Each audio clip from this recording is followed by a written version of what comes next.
Thank you, Senator Coleman. Steve Drazkowski from Wabasha County Senate District 20. It's startling if you look at where we are at as a state in terms of fraud. What is the equation? 25 fraud scandals in 6 years plus a governor that does nothing about it equals a culture of fraud and corruption here in the state of Minnesota.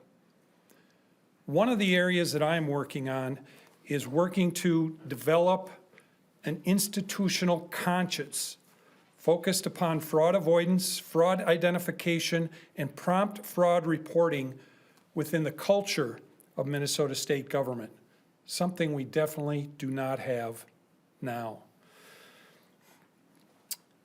One of the things that I heard the governor talk about recently was, well, we can't do anything about it. We can't stop paying payments when fraud's recognized.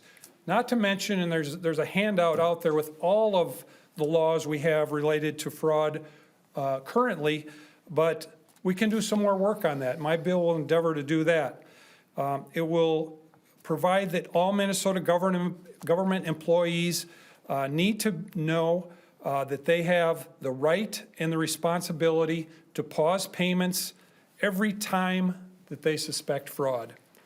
And this would mean that it would require employees to report suspected fraud to their commissioner or to their supervisor, that the agency stop payments, and that the agency report to the Inspector General and the OLA.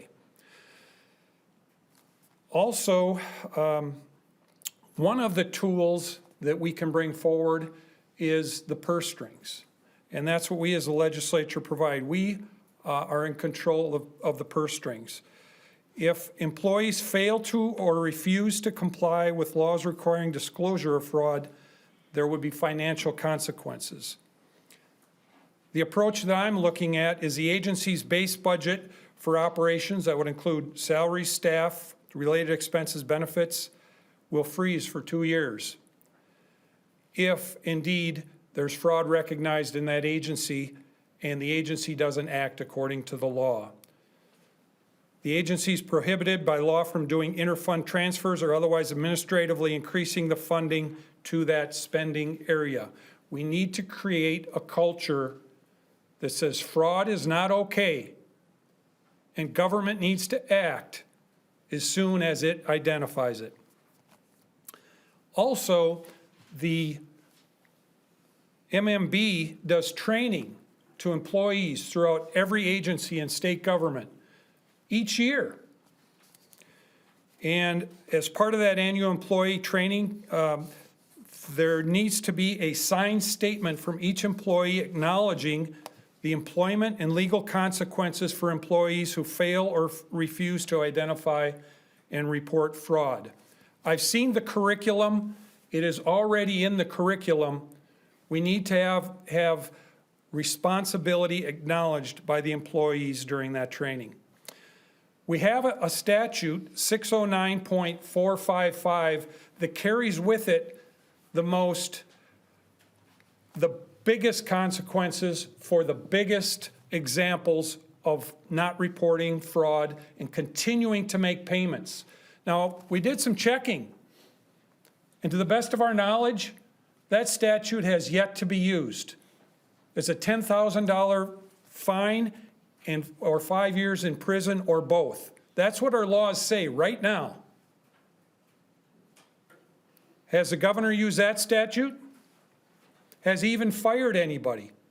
Has anybody suffered a demotion because of the $500 million, $610 million, $1 billion in fraud, or whatever number that the media has in their spreadsheet here today? So we need to strengthen 609.455. It needs to be scaled to also include lesser degrees of offenses and create a process for referrals within that particular statute to flesh it out better than it is. In the federal government, the Office of Management and Budget maintains a do not pay list. And what they do is they collect information, including the list of all the dead people, the list of people who are not qualified or may have violated some of the federal laws that no longer qualify them to be parts of programs. And there are 5 or 6 agencies at this point that consolidate that information into the federal do not pay list. And then agencies are required to use that do not pay list before they make payments out or provide program benefits. So it creates a shared database of individuals and entities ineligible to receive government payments, including multi-agency data distributions or contributions, excuse me. All agencies are would be required to use it under this proposal, which would include vendor contracts, government loan recipients, government payment recipients, and others. And of course, it would make sure, for those of you that remember, all of the dead people that were getting Medicaid benefits in the audit that happened about 10 years ago, not to mention the dead people that have been paid as part of the fraud and corruption that Governor Walz seems to be shepherding through the last 6 years. So it would get rid of, or it would include and prohibit people convicted or suspected of fraud and people and entities that owe the government money potentially as well. Those are my pieces that I'm bringing forward in a bill that I'm working on. I hope that we can create a government employee base that recognizes, roots out, reports, and rejects the idea of fraud in Minnesota government. The next one to present to you, the next senator, is Senator Andrew Matthews, who is going to present